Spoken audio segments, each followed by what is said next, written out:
परमात्मा भोजन क्या करते हैं?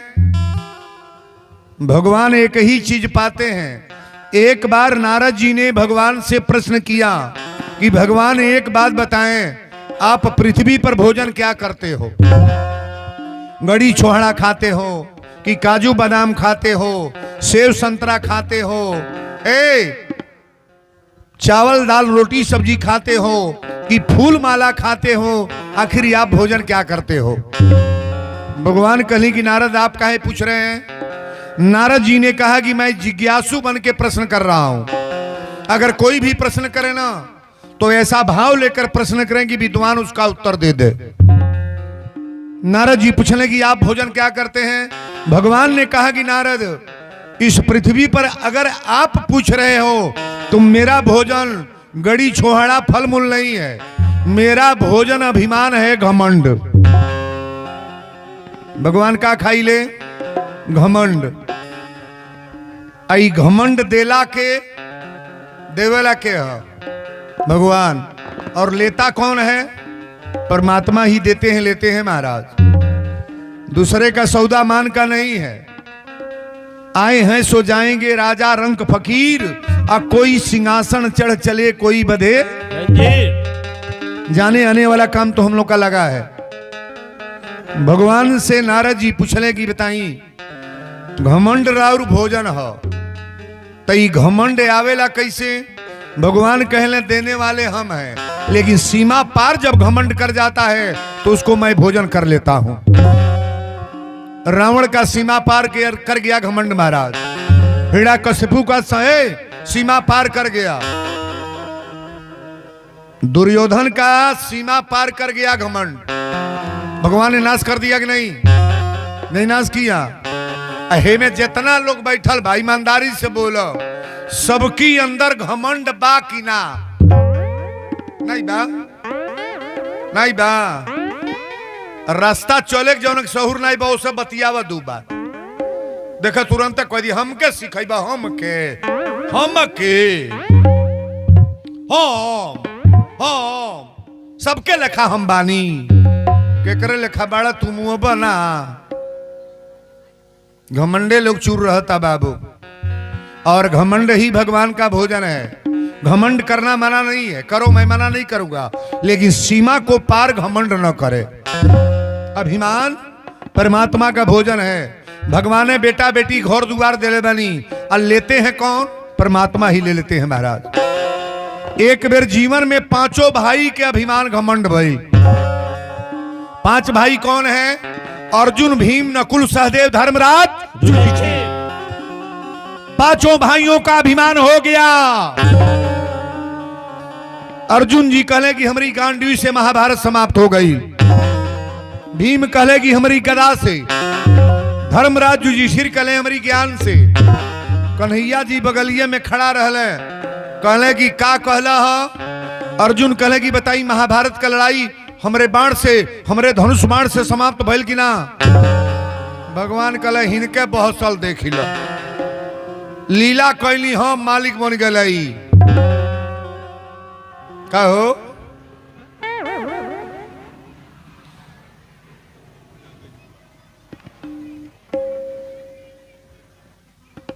घरवा में 5 जने बाणा तो एक जने के भाग से रुपया आवेला, और रुपया कमाई लगी है। अगर एक जने चौपट हो तो घर बिगड़ जाएगी ना।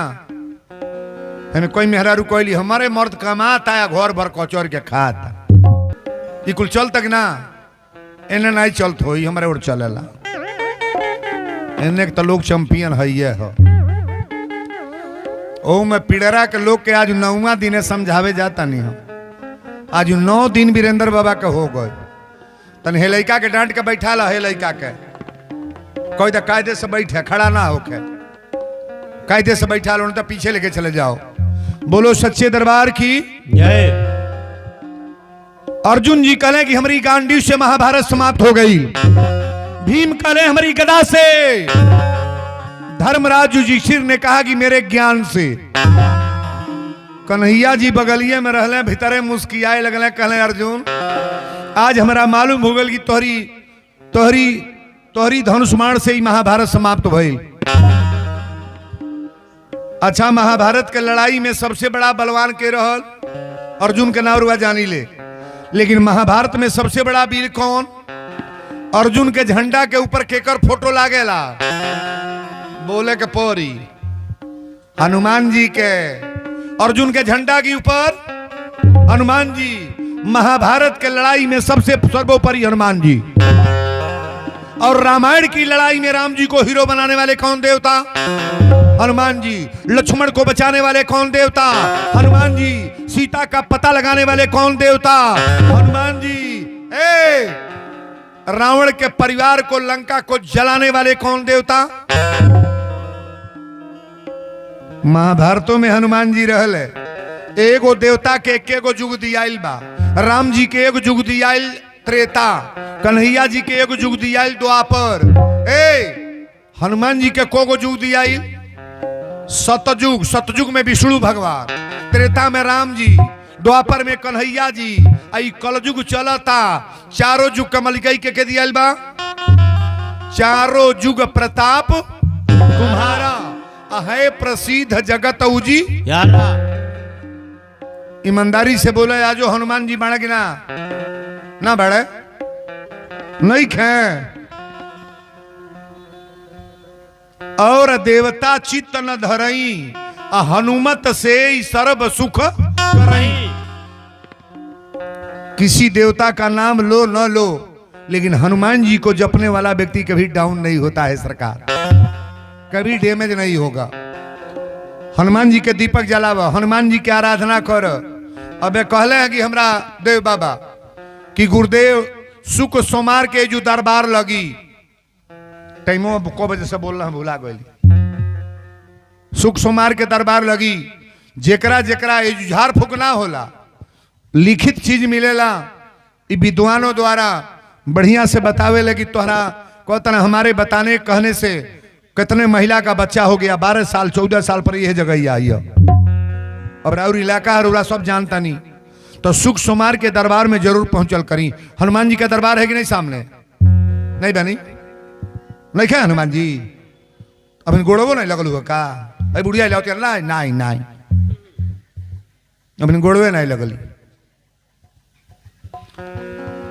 कन्हैया जी कहले अर्जुन एक बात सुन लो, महाभारत की लड़ाई तो तू लोग जीत गई लो, लेकिन महाभारत संपन्न हो गल बा, एगो जग कर। भगवान कहले अब लोग का घमंड हो गल बा, पहले लीला रच लेवे दो। सजी लीला के रचेला? अजुए मरे के बा, तार मन नहीं बा गोरखपुर जाए के, लेकिन तैयारी बना दी है। गाड़ी में बैठल अकेले ना, मेहरारुओ लइका पतो ही लेके, और 9 जन जाके कुसमी जंगल में पेड़े से मारला हाचा के अते बाबा ड्राइवर चल बस सब मर गए। उनके कृपा हुई तो एक जनी ना बची है एक दिन में, और उनके कृपा हुई कि जबले जियल जाई कबो रोग ना हुई, ठोकर नहीं लगेगा। एक एक ड्राइवर है कि बुढ़ौती आ गया, कभी गाड़ी लड़ी नहीं है। एक हो ड्राइवर बना 2 वर्ष सिखले भइल बा, आ कहीं न कहीं ठोकर लगावते चलाता। बच करके चलना जरूरी है। ध्यान से सुनो। कन्हैया जी कहले एगो जग कर। कहले जग में का करे बा? कहले जग में काम कर, घोड़ा मंगवा लो, अपनी दरवाजा पर अपनी घर में अश्वमेध जग कर। ऐसा ही जग साल में एक होता रहे तो गांव सुधर जाएगा? नहीं सुधरेगा, नहीं सुधरी हो। सलिया में वीरेंद्र बाबा कोनो मोहल्ला में आवल करता है इतर समझवा रही। आधा लोग का माथा बदलल बगना है, नाई माथा बदल जो केहू अबे नहीं करी। में केहू खैले बा, केहू नाई खाइल के वाड़ी बन के चल जाए।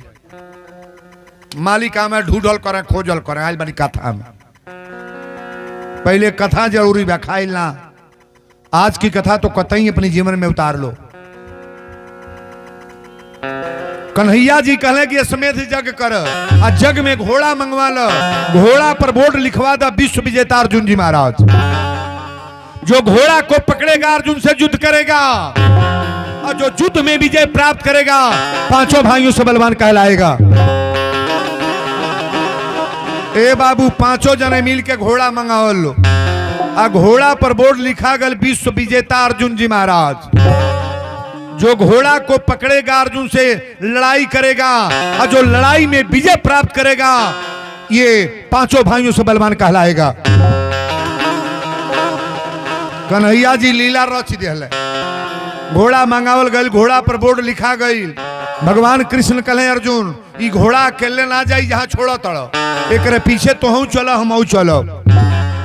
आगे आगे घोड़ा भागता, पीछे से भगवान कृष्ण अर्जुन।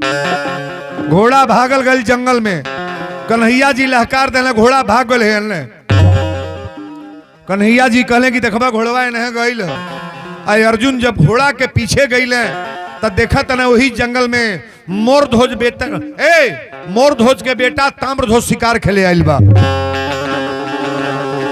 भगवान के परमो भक्त हमें मोरध्वज महाराज, और उन्हीं के बेटा शिकार खेले आइल बा।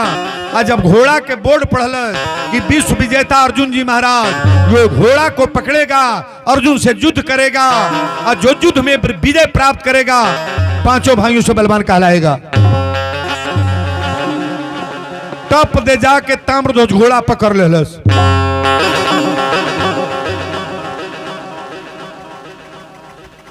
अब जब घोड़ा पकड़लस थे अर्जुन जी तकल लड़का घोड़ा है 12 वर्ष का लड़का घोड़ा हमार पकड़ ले। अर्जुन जी कहले कि ए बालक घोड़ा छोड़ दे। ताम्रध्वज कहले घोड़ा ना छोड़ब, तारा घोड़ा पर बोर्ड लिखल बा विश्व विजेता अर्जुन जी महाराज जो घोड़ा को पकड़ेगा अर्जुन से युद्ध करेगा। अर्जुन जी कहले हमार नाम सुन ले बड़ा कि ना, हमार नाम सुन ले बड़ा। ताम्रध्वज कहले तार नामे नहीं सुन ले, कान है प्रहलाद धो के गोली चलो ले बड़ा। अपनी बोल पर जीतल हो तुम न बतियाई के हो, तार नाम नहीं सुन ले। अर्जुन जी कहले हमार नाम गांडीधारी है, हमरे धनुष बाण से महाभारत समाप्त हो गई। ताम्रध्वज कहले सच्चा तो तोहार नाम ही है, हमार नाम सुन ले बड़ा। हमार पिता भक्त हमें भगवान के भक्त हवा। अब मोरध्वज के बेटा हमार नाम ताम्रध्वज हो, हमार नाम सुन ले बड़ा। अर्जुन जी कहले कि तोर नाम तो जनतो ना बानी। तब ताम्रध्वज कहले कि तू बाण चलावा हम तार बाण रोको। 12 वर्ष का लड़का से लड़ाई शुरू हो गई, घमासान बाण चलावे लगले, केनहो से बाण चले। एगो बाण लागल ताम्रध्वज के अंगूठा पर लागल अर्जुन का बाण जमीन पर गिर गई। आ जमीन पर गिरले के बाद टप दे मोरध्वज के घोड़ा तब पकड़ल ही बा, मोरध्वज के बरमफांस में लेके बांध दिलस। एक हाथ में घोड़ा एक हाथ में अर्जुन, बंदी बना के दरबार में ले गए बाबू। मोरध्वज कहले बेटा ई का कैल? अरे जोनी भगवान के भजन कर लिए उनके मित्र हमें घोड़ा छोड़ दो। ताम्रध्वज कहले पिताजी इनका चुनौती बा, घोड़ा पर देख लो।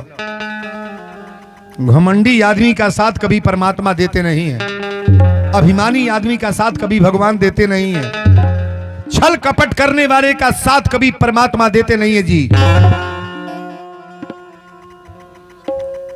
अपना पिता के बाद पुत्रवती जुवती जोग सोई, आज्ञा मान के ताम्रध्वज घोड़ा छोड़ देले। आ घोड़ा लेके जब अर्जुन अइले त कन्हैया जी पेड़े के आड़े लुकाइल बड़े। भगवान कृष्ण पूछले कहाँ गइल घोड़ा?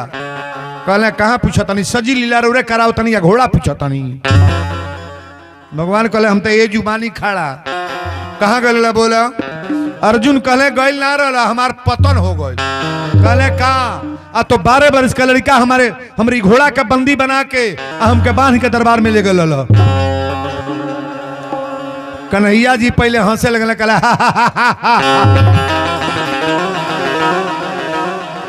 अर्जुन जी कहले काहे हंसतनी?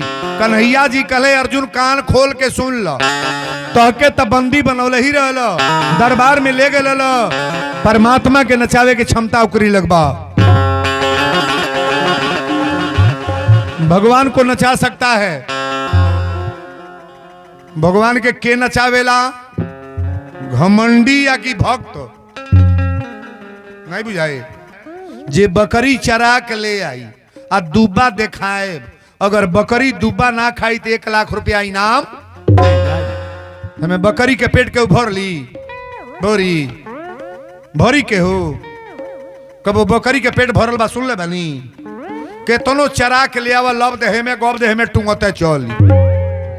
अब लोग लगल चलावे रुपया के लालच में, अरे रुपया 1 लाख रुपया इनाम बा तो एक जना चरा के आवे और राजा जब दुब्बा देखावे तो बकरी खाए लागे।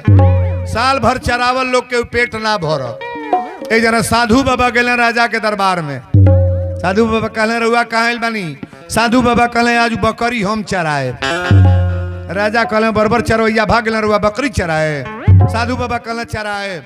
बकरी के पगहा पकड़ ले, कहले इनाम के पर बा आ तो बकरी के दुब्बा दिखाए। अगर बकरी दुब्बा ना खाई तो 1 लाख रुपया इनाम। और धीरे बोल बेटा, हाँ ऐसा करेजा से बोल के बुझेबे न करे। अरे बिना माई के बोल जाए तबो बुझा जाई। हाँ नहीं ठीक बा ना तो बड़ा कड़ेरे बोले ला चिहुक के तोहरो घोरी नियरा ले जाता नियरा गोल बटाई। इतना बीमारी लेके जे रही तो को दिन चली। हाँ जवानी बुढ़ौती करे बा। बोलो सच्चे दरबार की जय। कहां से आ गल आवाज? ओही में बैठल है तर करे जय। रात भर नवमी पूजल है। बोले पर कहिए माइक आवे धीरा बा। अरे जब हई माइक तैयार रही तब वो बोली टन दे का हो जन मर्दे के देही में जांगर बा भिन शहर में उठ के कोड़रा था। जिन किकुरल उठा ताड़ा कैसे दादा आगे कहीं परले बड़े रे। अरे बाप रे बड़ी चढ़वा तो हो तो में कितने जमाने बिना गरम पानी करो ना हाथ ना हुई। जांगर देख रहे देही में गरम पानी देखी मोटर चला दी नल चला के गरगरा के नहा ली। हमरे यहाँ एगो मेहरारू बा 5 दिन 6 दिन पर नहा ले। एक दिन गेहूं बनावे आले उनकन तो दहिया बरसात अकारे कोला से बाबा जाड़वा में खाली गोड़वा था धोई ले दुनिया बकलोली एमे नान के भाई खोल के हूं में बाड़ा लोगो एक महीना पर नहा ले चाहिए। हाँ कबो नहा लो देही पर पानी डार दे जाला देही बसाए लागी ना नहाइल कर कबो कबो। बोलो सच्चे दरबार की जय। साधु बाबा बकरी पकड़ ले ताकब है ने अब बकरी के पगहा पकड़ के सरेहे में ले गई। राजा से कहले इनाम कितना देबा? कहले 1 लाख। अगर बकरी दुब्बा खाई ना बकरी के दुब्बा दिखाए अगर ना खाई तो 1 लाख रुपया इनाम तो के बाबा दे देब हम। साधु बाबा कहले आज लहले बा बुद्धि लगौले बड़े सरेहे में ले गई। बकरी छोड़ देना चरे लागल। जब सांझ ले चरलस तो 2 मुट्ठा दुब्बा नोच के बकरी जाके बुलाओ तना उर्र। अब रोज के परकल बत काहे मानो लपक के दुब्बा पर अइली आ जे दुब्बा पर अइली हेतत के डंटा लेके गइल हले। साधु कौन बिना डंटा के चल। जब दुब्बा पर लपकली डंटा उठा के पेटे पर मरले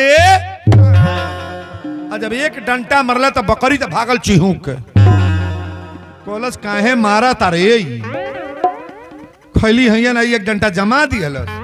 फिर उतना दूर गईली फिर बोला उर्र बकरिया सोचल भुला के मार दिल हुई है। फिर लपक के अली हेहू पेटे पर मरले जब 2 डंटा मरले तब बकरी सरेह में भागे लगे। जब भागे लगली तो चहेट पीटा ताड़े 50 डंटा मरला तक है। अब बकरी के पगहा पकड़ ले धीरे धीरे राजा के दरबार में लेके ताका लीला बकरी के खड़ा करा दिल हमरे कमरा के लग जहाँ कमरा बा और जहाँ राजा बैठल बड़ा वीरेंद्र बाबा बाड़े ना ये जो राजा रहल तो राजा के बगलिया में एगो कुर्सी खाली रहे। साधु बाबा बुद्धि लगौले बड़े बकरी खड़ा कर दिल कमरा के लो राजा के लगवे आके साधु बाबा बैठ गए। केकर लग बैठ गए? राजा के बगल में। राजा कहले कि बकरी चरौले बानी? साधु बाबा कहले हाँ चरौले बानी दुब्बा मंगाइयो। राजा सोचो तना बरबर चरवैया लोग भाग गए आई मारे घमंडे हमरे लगे बैठा था साधु। राजा तो बुझल नहीं दादा सजी चाल नमूना यही में बा बैठल के में। अब 2 मुट्ठा दुब्बा अपना नौकर से मंगौले अब बकरी के बुलावत न उर्र उर्र बुलावत न बकरी के 5 बेर बुलावल है। बकरी न राजा और ताकतिया न दूबा और ताकतिया के लौकता बगलिया में बैठल बाड़ा तो बिना खैला कुटाइल बैठ डोली है वो। राजा सोचे लगल रोज दुबा देखा तो नहीं बकरी दौड़ के आवत रही हो। आई कौन चरहा सधुइया चरा दिहलस दादा रे डोलती नहीं बा। बकरी तो बुझत या दादा ई कौन चरहा चरौले बा। राजा बोलावत बोलावत हार गए बकरी नहीं है डोलत। राजा कुर्सी पर खड़ा हो गया कहले आजो नहीं तो 1 लाख रुपया देवे परी सधुइया के अब्बे देवे परी। बकरिया कलश राजा के जानवर है चल के खाइए नहीं 2 कवर आ ज्यो गोड़ उठौली आगे तो जो डंटवा से मरल न साधु बाबा डंटवा उठा के कान्हवा पर खड़िया ले और डंटा जब खड़ा कैला तो छलांग मार के बकरी सरे हम भाग गई। कटी है दुबा खई है घोटाई दुबा हो। अब तो 1 लाख रुपया हमरा इनाम दे वही के बा लेकिन पहले चरहा कौन चरौली है बता दी। साधु बाबा कहला चरहा ना पूछो ई ज्ञान के चरहा रहल विद्वान के चरहा कौनो संत के चरहा है चरहा हो डंटवा देखावल। कहले ई कौन चरहा हो कहले जैसे बकरी के कथा रुआ सुनतनी बकरी के मन कबो मानल ना वही तरह बकरी के खिस्सा कथा ना हो। हमनों के अंदर बकरी बा जौनी के नाम तृष्णा हो। जैसे बकरी हई खर चरलस हौ चरलस खाते चली हमनों के यह मन में बा बेटा चाही बेटी चाही घर चाही रुपया चाही दुकान चाही मकान चाही। ई मनवा मानता कौन मानी कोनो ज्ञानी के डंटा गिर जाई कोई संत का डंटा गिर गया कोई विद्वान का डंटा गिर जाएगा तो अपने आपे मन। आज वीरेंद्र बाबा मौन मनावे जाता है। आखिरी दिन के कथा रुआ ध्यान से सुनो। कन्हैया जी कहले कि हमऊ के नचावे के क्षमता बा हमको भी नचा सकता है अर्जुन। अर्जुन जी कहले रौरो का नचा सकेला तो आज कान खोल के सुन ली। आज मोर ध्वज के परीक्षा हम ले। कहले कैसे परीक्षा होई तो अर्जुन जी कहले रौरा साधु बनी हमऊ साधु बनब। दोनों जने साधु बन के आज मोर ध्वज के दरवाजा पर चल जाई। आज जौन हमरा मांगे के बाद आज इंटरव्यू परीक्षा उनका ले कि कितना बड़ा भक्त कितना बड़ा दानी और कितना बड़ा बलवान करवा की बंदी बना के दरबार में हमके ले गए। लेकिन तुलसी बाबा इहो लिखले बनी है बाबू बरबल भाग नरक के दाता और दुष्ट संग जनी देहु विधाता। नरक में रह करके जीवन बीत जाए अच्छी बात है लेकिन दुष्टों की संगति न मिले महाराज। आप संगत करो। कोनो माइक टन टन सीटी लेती है सुनो कौन हो। आप दुष्टों की संगति मत करो। आप लोगों से मैं कह रहा हूं कोनो गंवार आदमी बाव कर लग बैठ के 10 मिनट बतिया लो। सत्संग हो रहा है तो वहां बैठ जाओ लेकिन जहां पूरा गांव के मोलैया उजड्डई बात हो उस समाज में कतई खड़ा ना होना। तालिब जा बरिया रे अयो गोल सुन ले। गंवारे में अपना बैठ के 2 मिनट बतिया ली है लेकिन जौन मेहरारू यहाँ से सुकरौली ले 10 फेरा जाती थाना कोतवाली ओकरे हथवे में बा पुलिस चौकी हथवे में बा ओकरे लकबो 2 घंटा बैठी ना होता। बेग लटकवले बा भांजा चल देहल। कहाँ आती है दीदी जा तनी बड़ा जरूरी बा सुकरौली दिन भर में 3 फेरा जाई आई वो नहीं बुझती है का जरूरी बा। अरे पूरा गांव को अकेले बर्बाद कर रही है। ऐसी महिला है कि नहीं है? नहीं है। हमारे इलाका में बड़ी है ना नहीं हुई है। बुझे वाला तो बुझते बा। अरे तनी विचार बदलो भाई। गांव को बर्बाद करने के चक्कर में क्यों पड़ी हो। बहनों से निवेदन करेंगे यहाँ हमारी बेटियां बहन माँ बैठी हैं असली बात तो वीरेंद्र कही देंगे, चाहे नाराज हो जाए चाहे खुश हो जाओ। एक ही महिला 10 घर को बर्बाद कर देगी। एक महिला अपना रोटेशन जब दिखाएगी ना, अब का कहीं का ना कहीं, चूंकि बहुत कुछ कहे का आवेला, और जाने वाला के बुरबक ना बा। जौन एक घर के बूढ़ी होके गांव में मोहल्ला में अपने पतोही के लोगों के बैठे न दी हो, ये बूढ़ा लोग के सिखावता नहीं।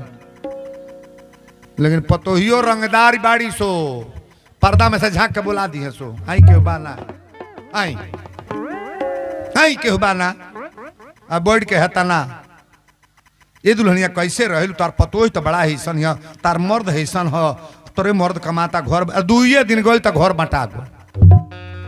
एमे के बाकी ना इंटरव्यू देत कर, तोहरो घर का लीला लगल है बा। दूसरे का घर बंटवाओगी तो तुम्हारा भी बढ़ जाएगा, दूसरे का घर बर्बाद करोगी तुम्हारा भी होगा। मैं बोल रहा हूं, दूसरे खातिर अगर गढ़ा खोनाता तो कुआं खोनाइल बा, तोहरो खातिर खोनाइल बा। दूसरे के रोवाओ तड़ू तो तोहरो कहियो काछे के बा, जे भांज के चलता ओके कहता नहीं हम। होश में रह। बोलो सच्चे दरबार की जय। कन्हैया जी कहले का होई, अर्जुन जी कहले उनका परीक्षा लेब हम। कन्हैया जी कहले परीक्षा कैसे लेब, अर्जुन जी कहले रौरा साधु बनी, हम साधु बन। दोनों जने चल के परीक्षा ले जाई, लेकिन वो परीक्षा में आप बोलिएगा नहीं। यह बतिया होता तबले जमराजो आ गई। जमराज अल, जमराज के कर बेटा हम कल बतौले रही, के कर लड़का चटके उगल बड़े नहीं बुझाई।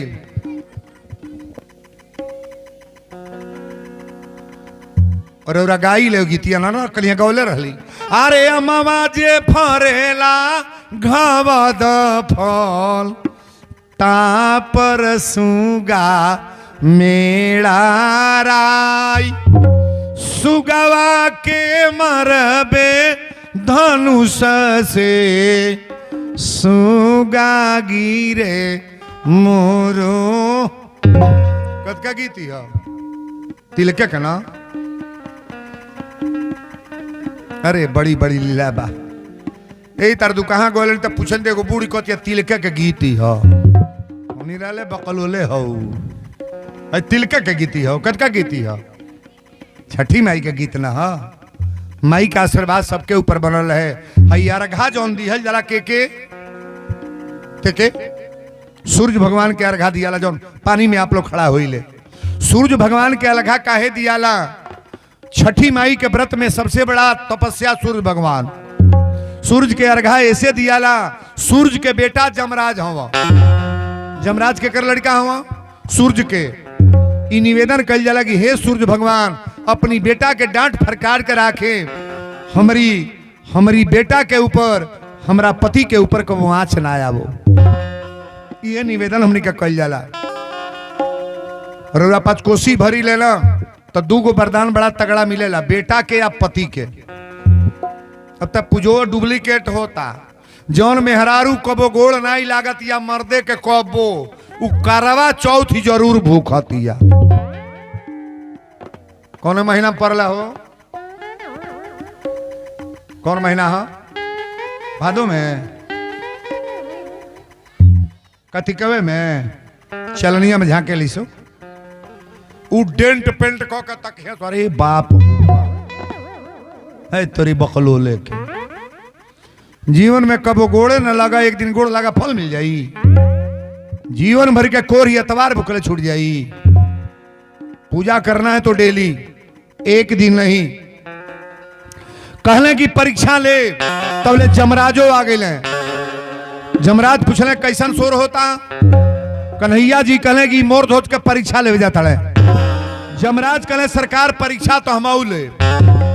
कहले तोहरा का गड़बड़ी भइल बा। कहले कि जितना लोग के इलाका में मरता केकरे मोर धोच के, जितने लोग मर रहे हैं सबका बैकुंठ हो रहा है, जमपुरी में कोई आ ही नहीं रहा, जमपुरी खाली हो गया। धर्मात्मा जहां लोग रहेंगे ना, वहां कहीं जमलोक में नहीं जाएंगे, नरक में नहीं जाएंगे, गलत जगह पर नहीं जाएंगे। ऐसे ही कथा प्रवचन होता रहे तो सब लोग स्वर्ग में जाएंगे। तालिब जा जा रहे।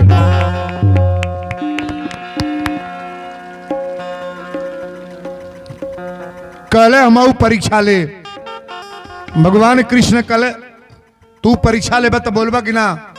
कल हम बोलब ना, रउरा पथ के पीछे पीछे चलब आ जौन आदेश देबू है करब।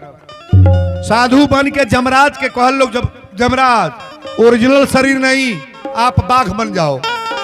बाघ बन के चले, जमराज बाघ बन गए ताक। अब भगवान कृष्ण अर्जुन साधु बन गए, साधु बन गए लोग, जमराज बाघ। आई है तीनों जनी परीक्षा ले जाता लोग के कर। परीक्षा एक बात बताई, बढ़िया आदमी का होला कि बौरे के? बौरे के परीक्षा भइल बा सेवरी के, परीक्षा भइल अजामिल के, परीक्षा भइल हरिश्चंद्र के, परीक्षा भइल मोरध्वज के, परीक्षा भइल सुदामा के, परीक्षा भइल प्रहलाद के, परीक्षा भइल मीरा के। कि परीक्षा में पास भइल लोग फेल न बोलो।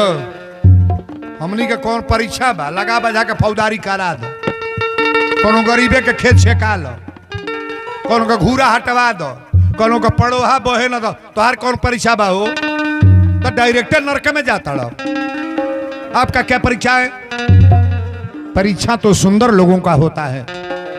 इसमें जितनी महिलाएं हैं, अगर भक्ति में पूर्ण हो और सेवा में पूर्ण हो तो तुम्हारे गांव में नहीं 10 गांव में नाम बच जाएगा कि हाँ तो बाबू फलाने के पतो ही गजब के बा। संवरी तो बा, लेकिन इतना चरित्रवान, इतना होशियार, नैहर ससुरा कहीं जाई तो कर इतना बड़ाई।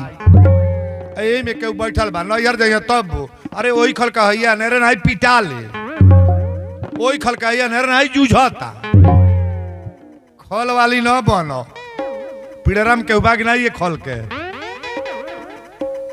घुघुटवे तर से चमकावल कर, लड़ल कर एक फेरा। हमरे लगे तो कहीं घुघुट काढ़ला नहीं, सब पतो ही डायरेक्ट। भगवान के दरबार में क्या लाज करना है जी? यहाँ लजाने की जगह है। जे गौने आयल बा उहो पर से हटा ले।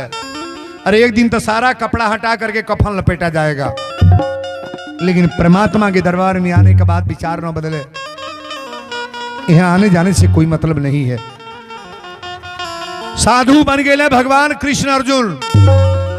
आज जमराज के बाघ बना के लेके चलल बालो, केकर परीक्षा होके जाता?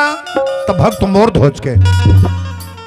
साधु बनले कृष्ण जी, अरे उतारी दिहल ताज के, शेरवा के रूपवा बनवल जमराज के।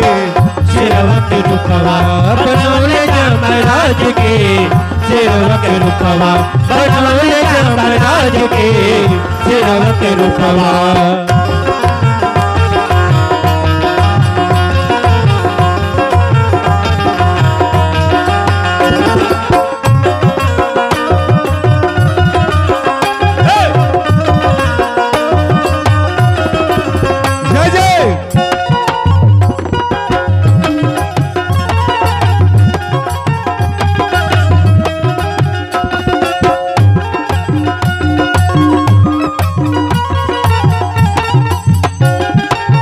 धीरे धीरे पहुँचे भक्त के दुआरी, धीरे धीरे पहुँचे भक्त के दुआरी।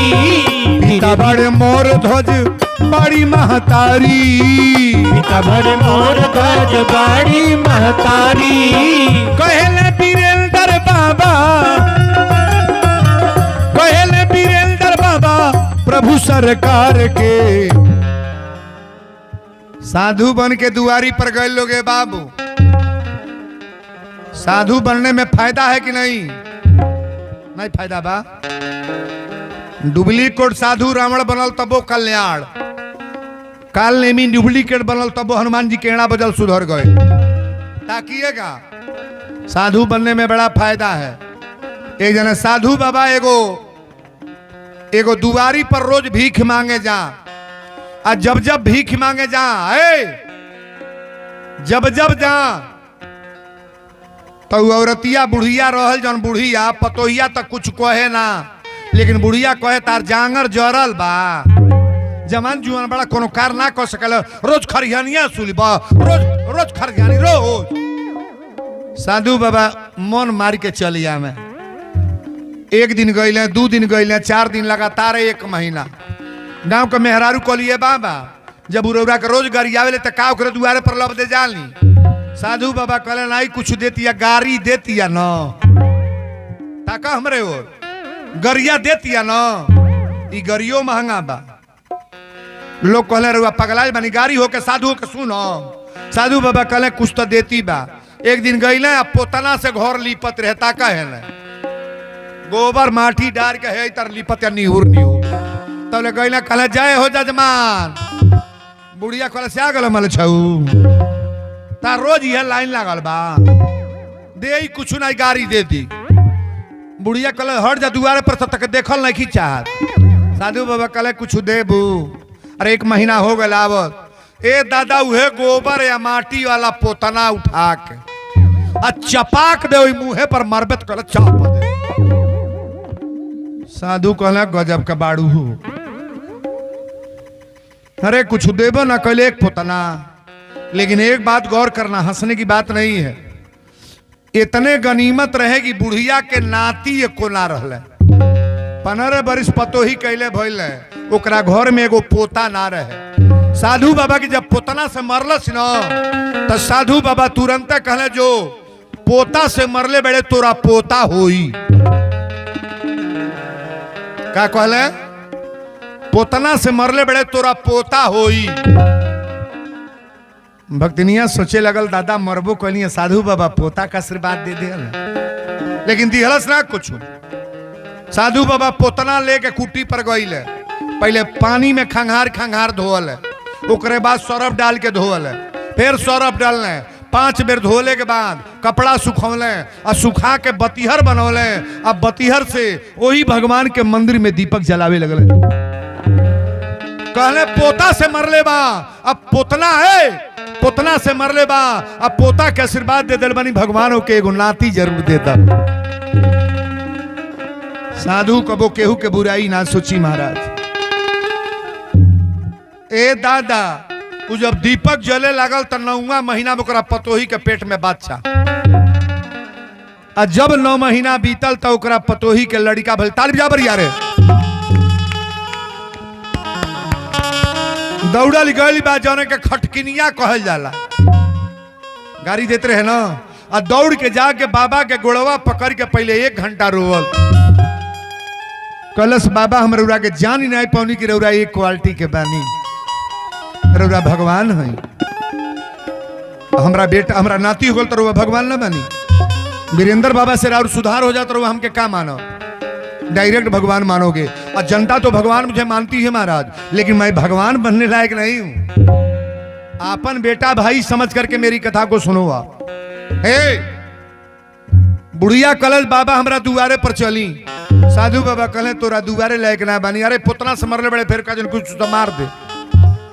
बुढ़िया तड़प तड़प के रोवे लगल। कहले बाबा मारे खातिर ना, आज हमारा नाती भइल बा जौना पोता से मरले नहीं पुतना से, और पोता का आशीर्वाद दिहली। आ 9वां महीना बीतत बीतत हमारा पतोही के लड़का भइल बा। ताल बजा बढ़िया रे। कहले का करबे?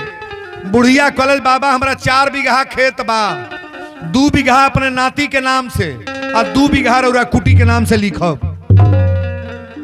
2 बीघा खेत हम कुटी के नाम से लिखब। एक के नाती ना रही हमार धन के बेलसीत। 15 वर्ष के बाद हमारा नाती हो गई, रउरा के मरली का आशीर्वाद लग गई।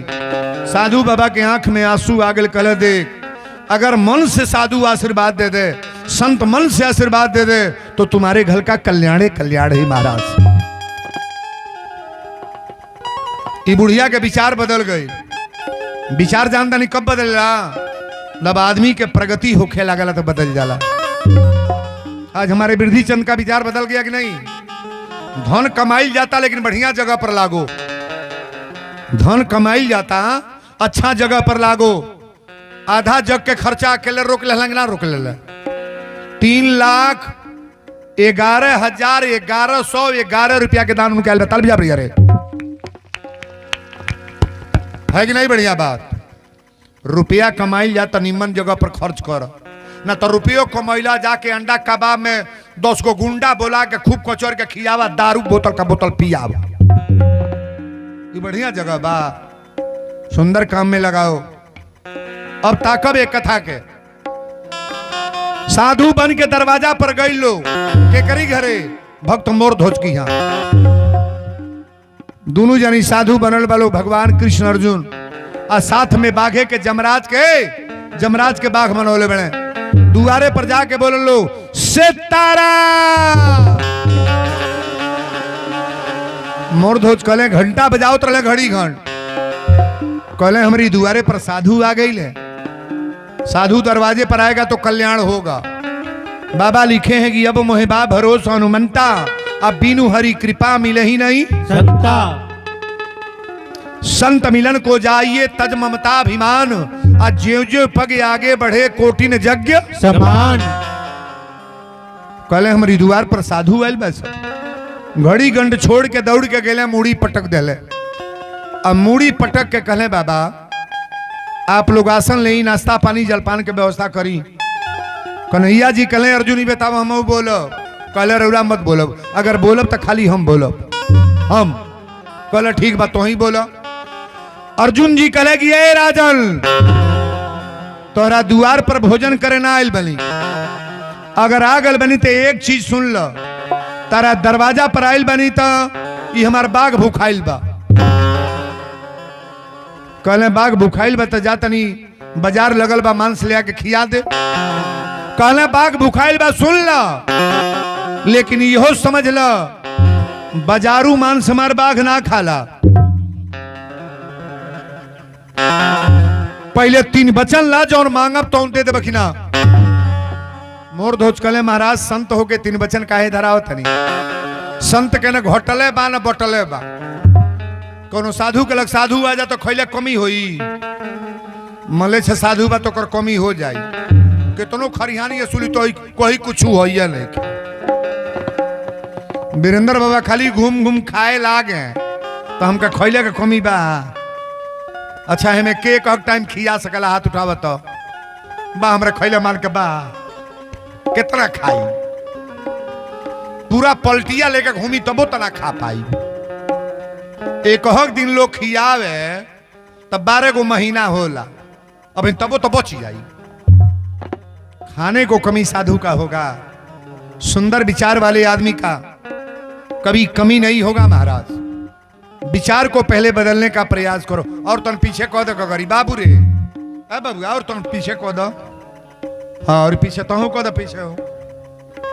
हाँ धो दो।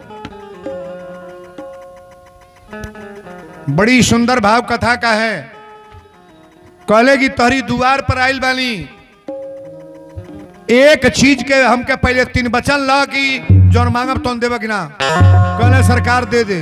कहले ई बाघ भूखाइल बा ले के मांस खिया दो। कहले सरकार बाजार लगल बा, जाता नहीं बाजार से मांस ले के खिया दे। अर्जुन जी कहले कि ये मोर था, कान खोल के सुन लो, बाजारू मांस हमार बाघ ना खाला ना, बाजार का मांस मेरा बाघ नहीं खाएगा। कहले तुम? कहले तोहरा एगो बेटा बा जौन लड़का के नाम ताम्रध्वज। एगो बेटा पैदा कैले बड़ा जकर नाम ताम्रध्वज। अगर खियावे के बा तब मर्द मेहरारू मिल के, राजा रानी मिल के अपनी बेटा के यारा से शरीर चीर दो, और चीर के हमारी बाघे के डालो तो बेटा का मांस खाई। ये परीक्षा कठिन हो गल कि ना?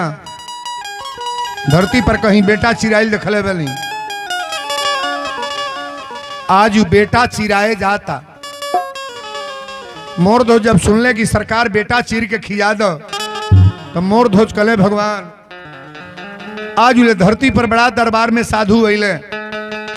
केहू साधु बाल भोग में सेव संतरा पालेला, केहू दूध दही पालेला, केहू शरबत पालेला, प्रसाद में केहू चावल प्रसाद रोटी प्रसाद पालेला। लेकिन आज ही बाघ लेके आए, इनका बेटा हमार बेटा खाए, इनका बाघ हमार बेटा खाई। कहले कि अपनी औलाद को आरा लगा के चीर दो। अब मेरे बाग के सामने डालो। जब मंगला तब भगवान कृष्ण ही तरह कांपे लगल, कन्हैया जी कांपे लगल। लकड़ी यारा से चिराला ए बाबू, बेटो चिराला। कोनो लड़का के अंगूरी कटा जा तो माई रोई कि ना? न रोई। लेकिन बेटा के यारा लगा के चीरे के बाद कष्ट वाली बात ना। अर्जुन जी भीतरे सोचा था ना कि मांगत मांगत का मांग ले ई का मांग ले कहले अपनी पुत्र को आरा लगा के चीर दो। कहले सरकार यारा लगा के चीरब, लेकिन पहले लड़का के माई से पूछे दी कि माई तैयार बा कि ना। बेटा से बेटी से सबसे ज्यादा प्रेम बाप कर लगी माई ना। बोलो माँ बाप बाप है बुढ़िया कहती है बाप। अरे 6 महीना का लड़का तन दे दिन भर खिलावे के तो देख उनका माटी लग जाता कि ना एक के दिन में खेल लड़का। हमें कई जन मारा करा के ले तना लड़का और जना पुलुलु करत रहा लेकर रोवे लाल तो हो गईला। लड़का कबो बजा लियो बाप। बाप अगर मर जाता माई बानो तो बेटा के पोस पाल के तैयार कर दी, लेकिन माई मर जा अब बेटा अगर बा ले आओ, हिम्मत कस के बता दो किसी बाप की क्षमता नहीं है कि बेटा को पोस पाल के तैयार कर ले। माई के दर्जा को वो बापे के दिया। माई क्रिकेट खेले कॉल का दुआरे पर बेटा होता है ना, तब बाप कहीं आ गईलो तो कहीं ऋषि अले बोले ला कहता ना आ गईलो। आ माई बैठल बा तो कही बाबू गल कुछ खैला हव का हो बुझाता। माई कबो कही खैला गल कुछ खैला बाप कहले आ गईला। अब माई कहतिया कुछ खैला अब मेहरारू को लग गई तो कहतिया कितना कमैला मेहरारू कबो खाइल पूछी कि गल शुक्रौली कुछ खैला उतर रुपया पूछी कितना कमा के ले ला। थैली टोले के आदत के कर माई के कि मेहरारू के बुझे वाला बुझते हमरो घरे उहे लीलवा है दादा जौन होता तौने बोली ले। पाकिट कबो बेटा के माई टोई ना, कबो जीवन में ना टोई। 5 लाख रुपया दिले बना ना वही तरह गड्डी अलमारी में धो दी। जहिया मंगी है तहिया वही तरह गड्डी थमा दी, 1 रुपया में कम ना हुई। अब मेहरारू का वह गड्डी दे दो, हेने रबड़ हिलल बा होने गोइला दादा हेमे कम में बा हेमे से निकर लू। हां दे दादा हम छुअले नहीं की जा मले छौ बुझो। मेहरारू के दा कबो मेहरा है मर्दे के है अपना माई के कान कपड़ो मेहरारू अलग अलगे आ जाइयो में माई की किसी साइड में नहीं आएगी। बाबू हो कथा तो बड़ा प्रेम से सुनिएगा। कहले कि अपनी बेटा के मांस ले आके काट के बाजारू मांस हमार बाघ ना खाई। बेटा के मांस आरा लगा के चीर दो, हमारी बाघे के सामने डाला तारा बेटा के मांस खाई। मोर ध्वज कहले सरकार एक लड़का के माई के बुलावे थी। आज अब ताम्र ध्वज माई अली कली रे काहे रोवत नहीं। मोर ध्वज कहले रानी दुआरे पर साधु लोग आयल बड़े आए साधु लोग के मांग बा तोरा एके गो बेटा बा तोरी बेटा के मांस इनका बाघ खाई। महतारी जब बतिया सुन ली तो 2 मिनट बेहोश। कहली बाप रे बाप ही कैसन साधु बालोग हमारी बेटा के मांस बाघ खाई। बेटा की मांस खाई। मोर ध्वज कहले रानी चिंता मत करो, साधु भगवान के रूप होले। आ दुआरे पर आयल बा सब जब मांगता सब तो तोरा एके गो बेटा बा। बेटा देले का बा भगवान, आ दुआरे पर आयल के बा साधु भगवान हो। रानी कली की हमरा देही के काट दी, बाह काट के खिया दी, बाघे के पैर काट के खिया दी, हमारी शरीर पर यारा चला दी, लेकिन बेटा के यारा चला के काटब हम। मोर ध्वज कहले रानी नाही मत करी हो। देखो अपना घर रहे चाहे ना, कोनो साधु दुआरे पर आ जा तो वही किनलके में से इतना दे दे। कोनो साधु आयल बा तो कोई दे बाबा तनी चाय बनाओ तनी पी ली।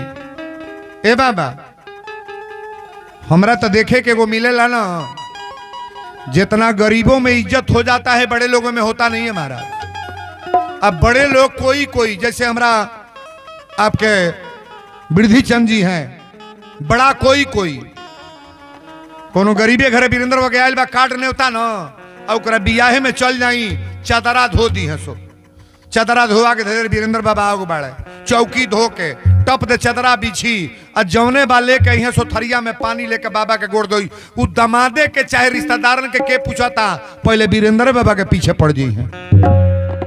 गरीब जौन इज्जत कर देगा कोई देगा, बड़े आदमी करेगा। हमारा भी भाग्य है, गरीबों में बड़ा सहारा मेरा होता है। कपड़ा जितना चढ़ल बा ना, ये कपड़ा से हमारा मतलब ना बा, ये गरीबन में बटा जाला। हम ले नहीं जाए, हमरा के जो मिल जाला ना, वो कपड़ा जइबो करे तो अयोध्या जाएंगे, प्रयागराज जाएंगे, अयोध्या जाएंगे, घाट पर भंडरिया बैठल बा, बोरा के बोरा इतर पिकअप पर लदवाए आ कोई देव घाटे पर से बांटल शुरू कर। वो जो कोनो कोढ़ वाला बैठल बा, कोनो गरीब बैठल बा, कोनो के बेटा नहीं खे, कोनो माई बैठल बा, कपड़ा लिया के गरीबन में बंटवाई ले। आज ठाकुर जी ने मुझे दिया है कि नहीं दिया है? नहीं दिया है, बहुत कुछ दिया है। गरीबों का सहारा करने में कभी कमी नहीं होगी महाराज। ये बात सही है कि गलत? कोनो भूखा आदमी है उसे खिला दो, मांगने वाले जो है उनको कुछ दे दो। हमरा तो गड़िया में बैठे तो कई लोग कैसा मिले कि बाबा हमरा तनी हई ठाकुर जी से मनाई लेगी, ठाकुर जी धन संपत्ति दो, लेकिन संपत्ति देने के बाद आप दान करने में कभी कतई कटौती ना करो। तालिब जा बढ़िया रे।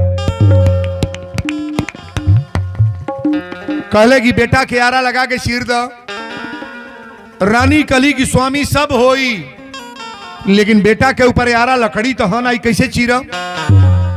माई माई होले बाबू, नारी के खाना और साड़ी 1000 बा, आज 9 महीना ढोल ओके लुगरी मोहाल बा, लुगरी मोहाल बा। मेहरी के कहले पर माई के मारे खातिर बेटा लाठी लेके तैयार बा। आ कलयुग के बाबू लोग के ध्यान धर्म आई हो कि ये जुग के बेटा लोग के ही है व्यवहार बा। कंचित बेटा माई से कहता, माई रे चाय पियले, खाना खैले ह, जगी में जइबे 100 रुपया ले ले चल जो। आज वीरेंद्र बाबा जी तनी गोड़ लागली है, 9 दिन कथा सुन ले बैठे। अरे उतना नालायक बेटा मारे मेहरारू रोज आई तो ना मना करी है, अब माई 2 दिन आ जाई तो बुझाई उनका करेजा टूट गो। पहले माई के धाम कराल जरूरी बा कि मेहरारू के? बोला हो, बोला ना। चाउमीन बर्गर तनी माई नहीं खा सकेले, मतलब छऊ मोटरसाइकिल पर बैठा होला सुकरौली गई है, अब मार बर्गर कच कच काटतिया। बर्गर के बाद कहता ना आइसक्रीम चटबू, वो देले बा मार चुभतिया। घरे आओ बेर के भुला गई, सजी कैला हम माई के कुछ लेबे ना कैला। वो चाउमीन बर्गर फायदा करेगा? करेगा? मेहरारू चाउमीन बर्गर आइसक्रीम चाटी, माई के 2 मूंगफलियो ना है। बुढ़ियन से पूछ लिया कौन कौन दशा होता हो दादा।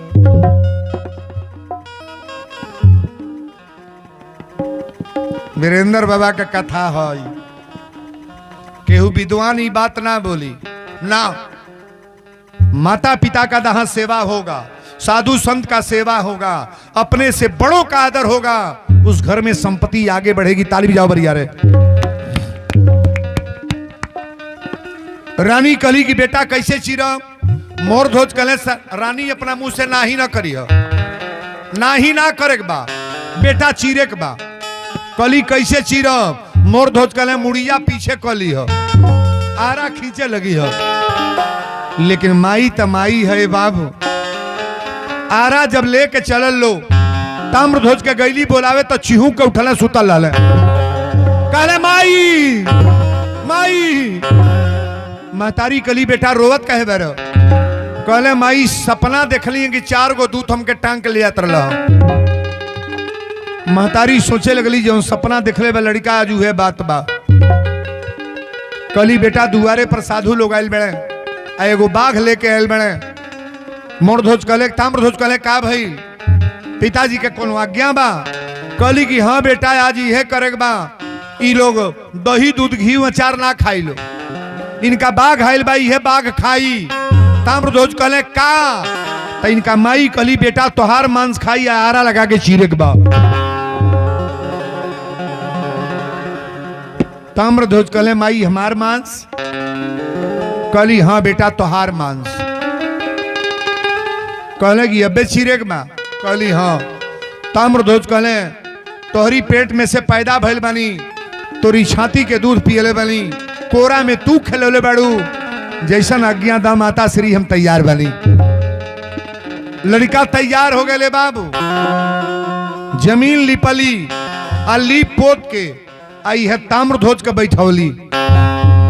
आरा लेके जब चलल लो तो मोरध्वज कहले कि रानी मुंह अपन है ने फेर लो। कली मुंह का फेरी महाराज हमरा तो आत्मा में बड़ा दर्द होता। बेटा बेटा ना औलाद चिराई जाता, गौर से सुनिएगा। मुड़िया फेर लेली, लेकिन आरा जब कपार पर धैली या एक बेर खिंचली तो ताम्रध्वज कहले माई अब ते शरीर के चीरे जाताड़ू, एक बेर हमके बाबू कही के बुला दे भाई, एक बेर बाबू कह दो। मई कली अपनी मुंह से बाबू कैसे कहब?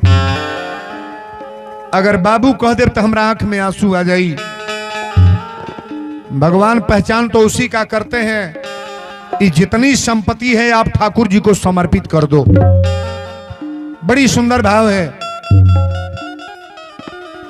आरा जब चले लगल खून गिरे लागल तो ताम्रध्वज कहले कि माई एक बेर बाबू कह के बुला दो, एक बेर बाबू कह दे। लेकिन माई के चेहरा अपनी बेटा के चेहरा और ना गए, ए तरह के खींचा तड़ी। माई के प्रेम बड़ा अजीब होला है बाबू। दूधवा पिया के पोसली, दूधवा पिया के पोसली, देख सुकुमार माई जैसन हो, ए माई जैसन हो, के करी दुनिया में प्यार, माई जैसन हो, के करी दुनिया में प्यार, माई जैसन हो, के करी दुनिया में प्यार। दूधवा पिया के पोसली, दूधवा पिया के पोसली, देखा सुकुमार माई जैसन हो, माई जैसन हो, के करी दुनिया में प्यार, माई जैसन हो, के करी दुनिया में प्यार, माई जैसन हो, के करी दुनिया में प्यार। दूधवा पिया के पोसली देखा सुकुमार, माई जैसन हो के करी दुनिया में प्यार। अच्छा अपना माई के लेखा कहीं माई बा का हो? सब माइये बैठल बाड़ी, लेकिन अपनी माई के लेखा क्यों बा? माई के लेखा माई के अब कितना बड़ाई करी हम। हमरा तो महतारी बाप दोनों ना बड़े, लेकिन आज कबो कबो याद आवेला ना तो सपना में बैठ के रोवे लगी ले। आज हमरो माई रही तो हमरो कथा में बैठ के सुनी। कथा हम कहत रही तो पिताजी हमरा जात रहे, कथा में बैठत रहे। एक दिन भरत चरित्र बोलत रही दशरथ जी के मृत्यु, जौन परसों कथा रहल, और कथा में बैठ के रोवे लगल। हम यही के मारे तो के ले नहीं आई ले। अब बेटा कथा कही या बाप बैठ कर रोई। हमारे पिताजी कथा में आते थे, कई जगह गए, बाद में कहले बड़कू हमके कथा में न ले चला, हमरा ना रोकाला। मई बाप के कलेजा अगर ऊंचा हो जा ओके कहल जाला कि हाँ बेटा बेटी पैदा तो कैली लेकिन बड़ा सुखी बानी। अर्धांगिनी जितने यहाँ बैठी हैं औरतें, आपके तरफ से कोई पति के साथ भूल ना हो, पति खुश हो जाएं, मर्यादित हो जाएं, तब ये जानना कि मेरा घर आगे बढ़ेगा। घर में मेहरारू मर्द हंसत रहे तो घर आगे बढ़ी कि ना? नहीं बढ़ी। और रोज लटा कुटन होत रहे, तू अलगे फूलल भाई अलगे फूलल बा, 2 महीना से बोले चलना बा। लड़का कहता ए पापा, अम्मा कहलस या बाजारी में है सामान ले लियो, अम्मा से बोले चलना बा। कहो पापा, पापा से लड़का कह जाए कि अम्मा। ऐसा विचार बनाओ कि कभी जो कहना हस्बैंड से आप बात करो, ससुर कहे पतो ही से बतियाई, तुम डायरेक्ट बात करो, क्या लेना है, क्या देना है, क्या करना है। नहीं समझ में आई? नहीं आई? अब का बोली का नहीं, बहुत कुछ बा बोले के हो दादा। हमार बतिया कई जने के दिमागवा गरमा देला। में कई गो पतो ही रिसिया तो जौनो बूढ़वा मानता तौनो देखा तनी बाबा आई का बतियावे लागो। अरे बूढ़वा का मन ले तोर गुजर हो रे बकलोली। बूढ़वा माने का? तोर बूढ़वा जिये तो बूढ़वा से कौन मतलब बाबा? अपने बूढ़वा के फेर में पर, अपने चक्कर में सांवर होके, गोरहर होके, मोट होके, पातर होके, ना बुझाई? नहीं बुझाता? दीवाना बनना है तो अपने पति का दीवाना बनो, और दीवाना बनना है तो अपने औरत का। में कितने मर्दों थे तर बाड़े, अपन मेहरारू कितनो डेंट पेंट कैले बा, कितनो मॉडल में बा, तो मलेशऊ के नहीं निहार तड़े। चौराहा पर जाके कहतना कहाँ के हो रे, जड़ी साड़ी पहन के जाती है, तोरा उसे का मतलब बा? जड़ी पहिरे चाहे बनारसी पहिरो, अपने के हिक भर निहार। निमन बात बा कि ना? खूब पसंद से बैठ के निहार। आँख कैसन बा, काजर कैसन बा, लिपस्टिक कैसन बा, के तर ताकतिया। मर्दनों में कम कमी नहीं। हम एजू का मर्दन के ना अपने यहाँ के कहता नहीं, एजू का मर्द तक केहू के ताकते ना हुई। हम बुझे वाला तो है गोल बुझती बा। फाइनल मैच हम खेलावता नहीं आज अपन महतारी बाप अपनी बेटा के चीरे जाता है। जब यारा चले लागल, जब खून गिरे लागल, ताम्रध्वज के माई मुड़ी पीछे जरूर कैले बन, लेकिन बेटा बेटा हमारा, औलाद औलाद हो। ताम्रध्वज जब छाती पर यारा आयल तो एक बेर आवाज दिले माई माई, एक बेर बाबू कह के बुला दे, अब शरीर हमार चीरे तड़ू। तोरी छाती के दूध पियले बनी, तोरा कोरा में खेलल बनी, दुधारे मुहे चुम्मा ले बड़ू, एक बेर हमके बाबू कह दो। महतारी कहली अगर बाबू कह दे तो आंख में आंसू आ जाई। अर्जुन जी कहे कि आए मोरधन, ये अपने दिमाग में डाल ला, लड़का चीरे के बेर रोवे के नहीं खे। लड़का चीरी हा रोई हम अपनी रानी से कह दो सोहर गीत गई हैं। ऐसा ही दोनों काम एक बेर हो सकेला। रोवाला सोहर गावला के बेर होई। बड़ा मन खुश होला तो सोहर गवाला, अब बड़ी आत्मा में कष्ट होला तो रोवल जाला। महाराज आत्मा में कष्ट होला तो रोवल जाला। आरा जब छाती पर गई तबो ना, खड़े शरीर बेटा के चीर दी हल्लो, खड़े शरीर चीर दिया लो। चीर के वही बाघे के सामने डाल लो। बाघ के बनल बा? बाघ कौन बने हैं? जमराज। जब बाघ सामने गल तो जमराज एक टुकड़ा मांस खा ले, एक टुकड़ा मांस खा ले, और दूसरा टुकड़ा पर वो अपन मुंहे ना धरता। मोरध्वज गईले कल सरकारी बेटा के मांस एक टुकड़ा खा लिया, एक टुकड़ा पर मुंह का न धरता।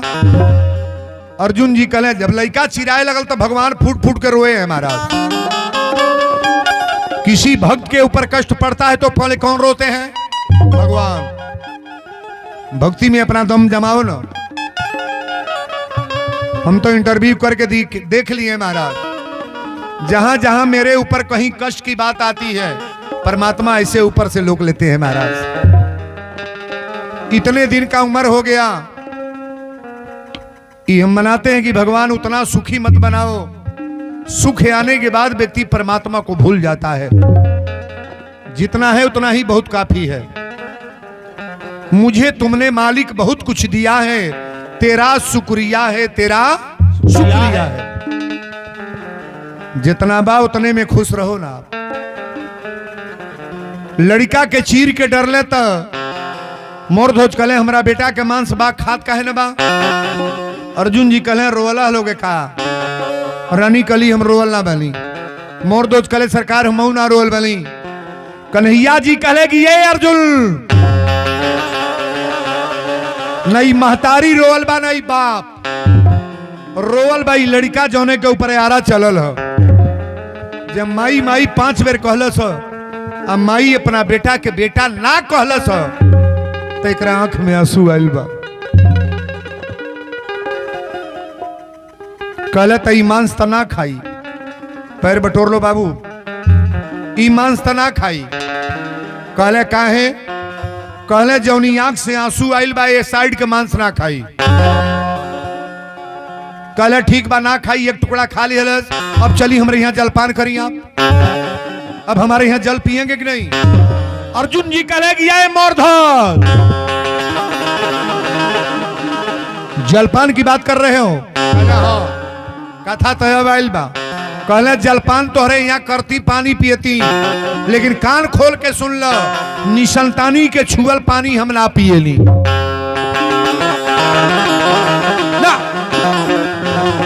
निसंतानी की छुए पानी नहीं पियते महाराज। कन्हैया जी बगलिए में रहले। कहले अर्जुन का कहला एकर बेटा मर गल तो पानी ना पीब। कहले निसंतानी के छुअल पानी ना पियली। कहले एकर बेटा रहल कि ना। कहले रहल। कहले मर गई। कहले मर गल तो एगो टुकड़ा लौकता कि ना। अच्छा बेटा पैदा होके मर जा तो निसंतानी कहोगे। बेटा विकलांग बा तो निसंतानी कहोगे। आशीर्वाद ये निसंतानी बना रहे हो। कन्हैया जी कहले आज तोहरो उत्पात दिखाई देती।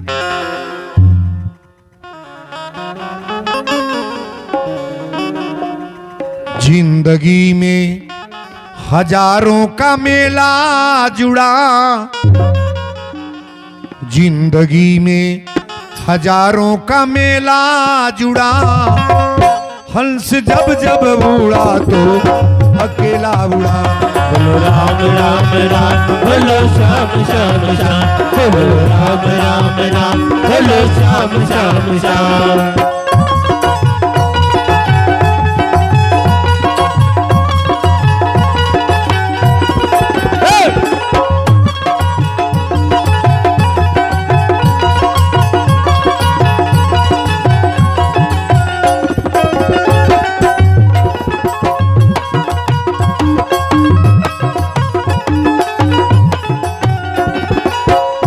ना ये राजा रहा ना ये रानी रही। ना ये राजा रहा ना ये रानी रही।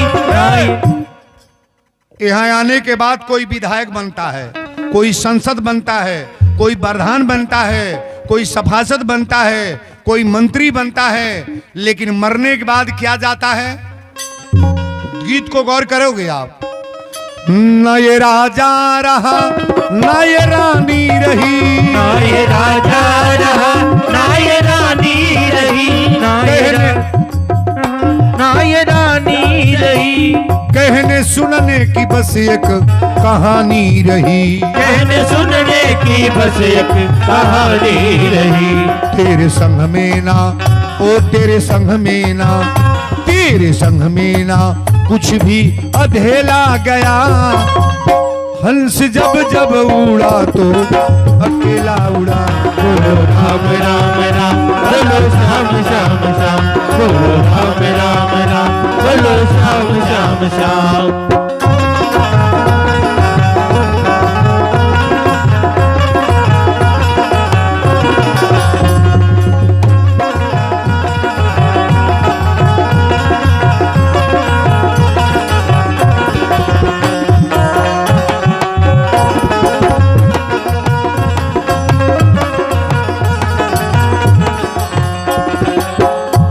कोठे महले पड़े के पड़े रह गए। कोठे महले पड़े के पड़े रह गए। सब सिपाही खड़े के खड़े रह गए। सब सिपाही खड़े के खड़े रह गए। तेरे संग में ना ओ तेरे संग में ना तेरे संग में ना कुछ भी अधेला गया।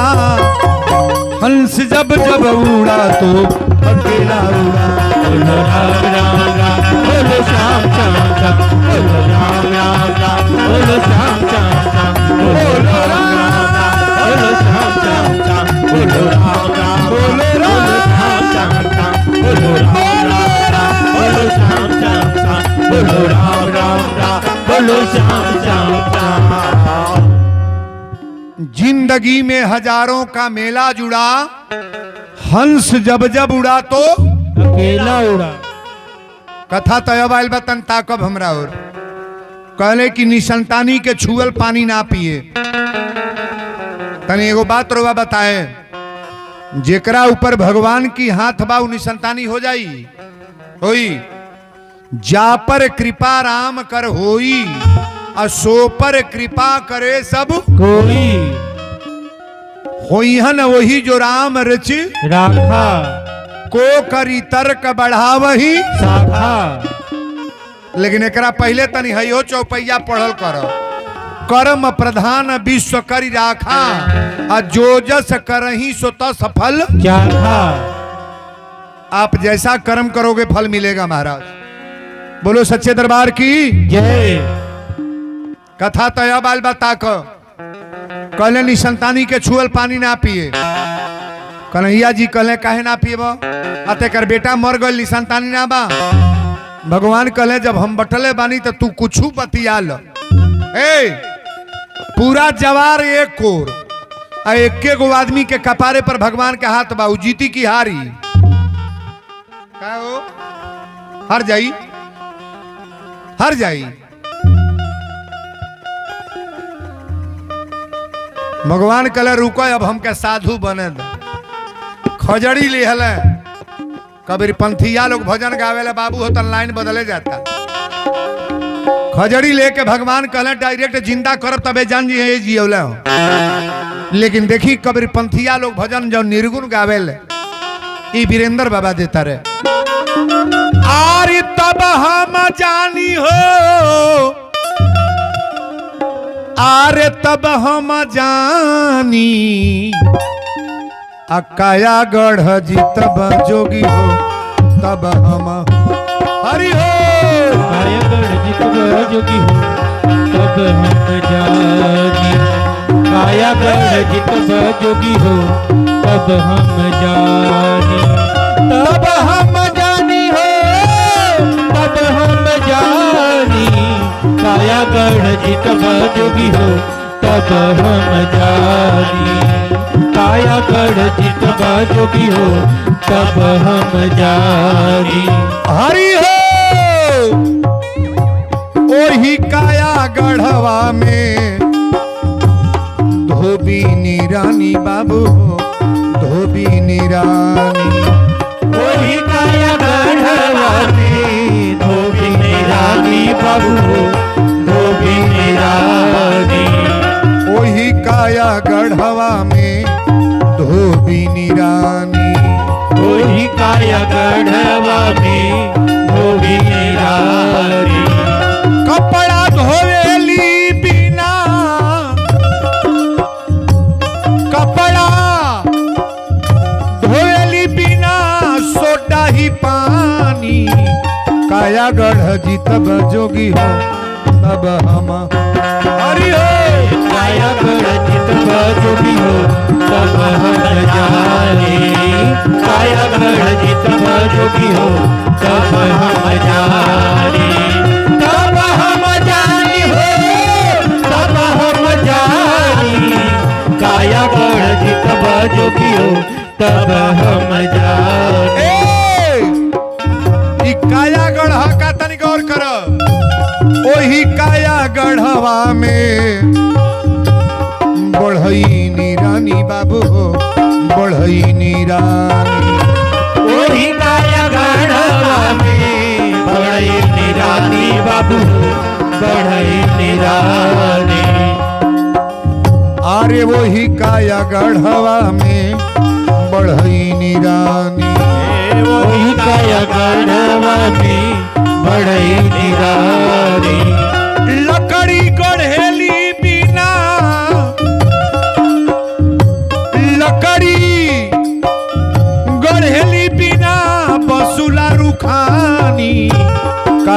गढ़ जी तब जोगी हो तब हम हरि हो।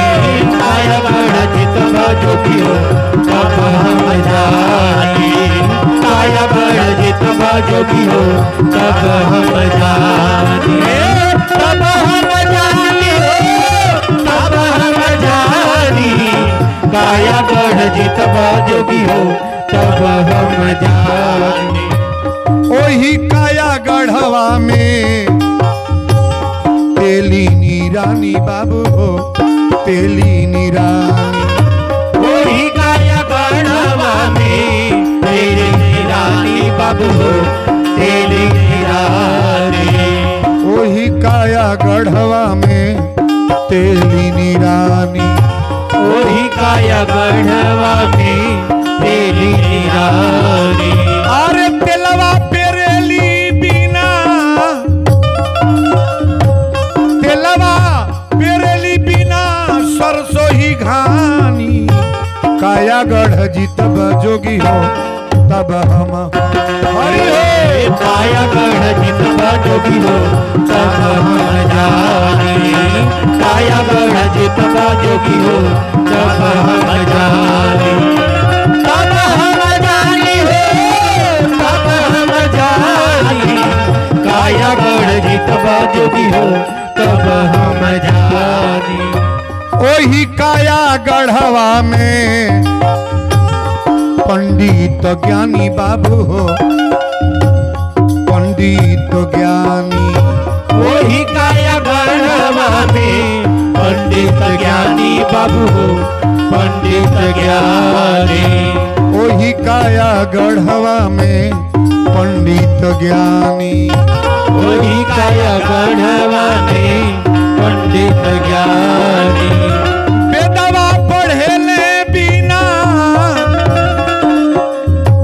बेदवा पढ़ेले बिना पतरा निशानी। काया गढ़ जितब जोगी हो तब हम जानी, काया गढ़ जितब जोगी हो तब हम जानी, तब हम जानी हो तब हम जानी, काया गढ़ जितब जोगी हो तब हम जानी, काया गढ़ जितब जोगी हो तब हम जानी। ई निर्गुण समझ में आयल ह नहीं बुझाइल ह। इतना बढ़िया बढ़िया शब्द के आज प्रयोग बा समझले के चक्कर में पड़। कहले कि निसंतानी के छुअल पानी ना पिए। भगवान कहले कि ये अर्जुन बेटा चिरवा दला बाघे के खिया दिल। अब एक निसंतानी कहतड़ तौले साधु बन के खजड़ी लेके आइए त गईल। ए ताकब है ने साधु बन के अइले त अर्जुन जी ताकत अड़ कि दादा ई कौन साधु। भगवान बड़ा लीला करी ले बाबू। जाको राखे साई यहाँ मार सके ना होय, अब बाल न बांका कर सके जो जग बैरी होय। 1000 बार चिरवा दो लेकिन जौना के बेटा अमर होके आयल वो मरी कैसे। अच्छा ये कथा जौन चलता तनी बीचे में एक बात और बा तनी ईमानदारी से हाथ उठा दे के चाहता लड़का जिंदा हो जा। तन उठा ले बाबू तो उठा लो तो हूँ। हाँ ताली बजा बरिया रे। कल कहे बेटा मर गल तनी संतानिया बा लेकिन यह बात है बाबू मारने वाला है भगवान बचाने वाला है भगवान। मारने वाला है भगवान बचाने वाला है भगवान। मारने वाला है भगवान बचाने वाला है भगवान। अल्लाह का होता जिसका वो है दया निधान। मारने वाला है भगवान बचाने वाला है भगवान। मारने वाला है भगवान बचाने वाला है भगवान। मारने वाला है भगवान बचाने वाला है भगवान। कन्हैया जी जब दूसर रूप बना के अले तक कहले कि काहे शोर होता, काहे रोना पिटना। मोर धोज कहले सरकार बेटा के चिरवा दिले, कहता नहीं संतानी के छुअल पानी ना पिए। कहले कि लड़का तो मरल ना बा।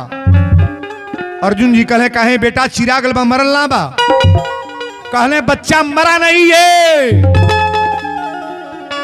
कहले कैसे आप कहेंगे मरा नहीं है? भगवान कहले कमंडल में से पानी दिले तनी एकरा ऊपर फेंकता, आज जब जल गई तो ई शरीर हिले लागल। दूसरा बेर जल फेंकले, जौन टुकड़ा बाघ खैले रहे ई टुकड़ा आके लड़का के शरीर में सट गल। तालिया बढ़िया रे।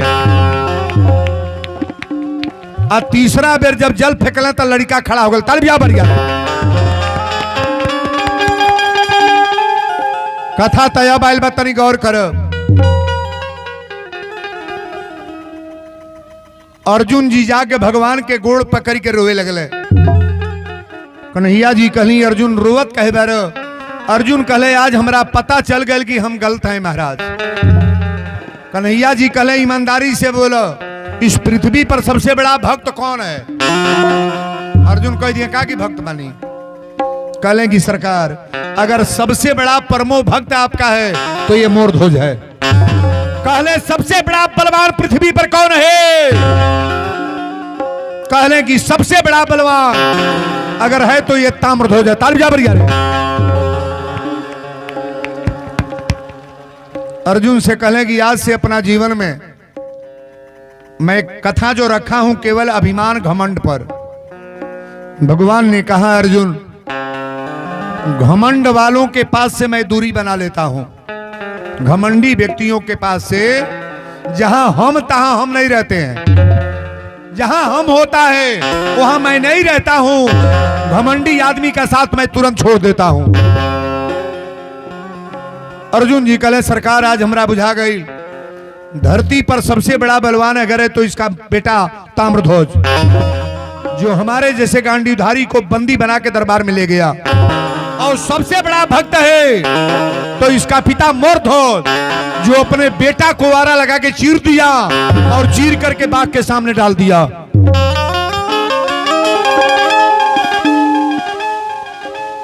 ताम्रध्वज कहले सरकार एक निवेदन और बा, आज से केहू के घरे जाए फूल मांग ले, माला मांग ले, संपत्ति मांग ले, लेकिन किसी का बेटा को आरा लगा के चिरवाने का प्रयास न करिएगा।